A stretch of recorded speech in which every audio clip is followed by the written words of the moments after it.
Hello viewers, आज हम class 9 का चैप्टर नंबर 2 की कुछ बेसिक जो टर्म्स है, बेसिक चीज़ें पढ़ेंगे, जिससे कि फिर जब हम चैप्टर को पढ़ेंगे, उसके क्वेश्चन आंसर करेंगे तो उन्हें समझने में हमें इजी रहेगा। ओके, तो लेट अस स्टार्ट।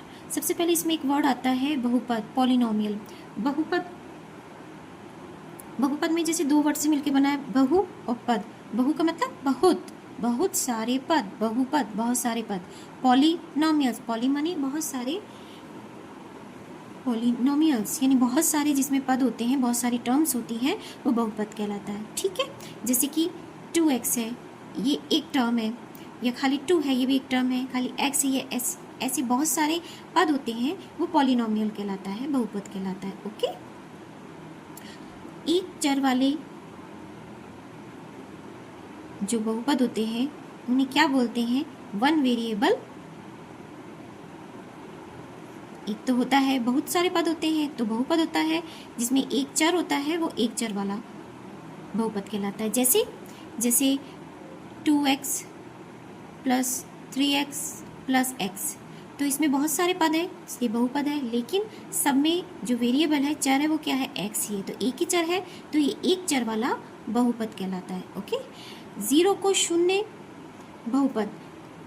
0 यदि किसी बहुपद में, जैसे इसमें x है, वन वेरिएबल वाला है, एक पद वाला है, बहुत सारे पद है तो बहुपद भी है, लेकिन इसकी में जो अचर संख्या है वो क्या है? 0 है, सब जगह 0।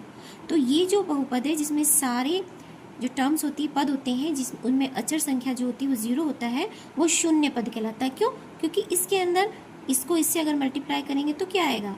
0 आएगा वापस, तो शून्य पद कहलाता है। ठीक है, शून्य पद में सारे इसके जो कॉन्स्टेंट्स जो होते हैं, अचर जो संख्याएं होती है, वो सब क्या होती है? 0 होती है। इसको शून्य बहुपद बोलते हैं या 0 पॉलिनोमियल बोलते हैं। ओके, एक पद वाले जो बहुपद होते हैं, एक पद वाले जो पॉलिनोमियल्स होते हैं, उन्हें क्या बोलते हैं? मोनोमियल। मोनो माने एक, ठीक है, तो मोनोमियल कहते हैं जिसमें एक पद होता है। जैसे सिर्फ 2x ही है तो ये एक पद ही है, एक पद वाला हो गया, एक पद ही बोलते हैं, इन्हें मोनोमियल बोलते हैं। दो पद वाले जिसमें दो पद होते हैं, ठीक है, जैसे कि 2x प्लस x, तो इसमें क्या हो गए? दो पद हो गए, तो क्या हो गया? द्विपदी हो गया। तीन पद वाले त्रिपदी, जिसके अंदर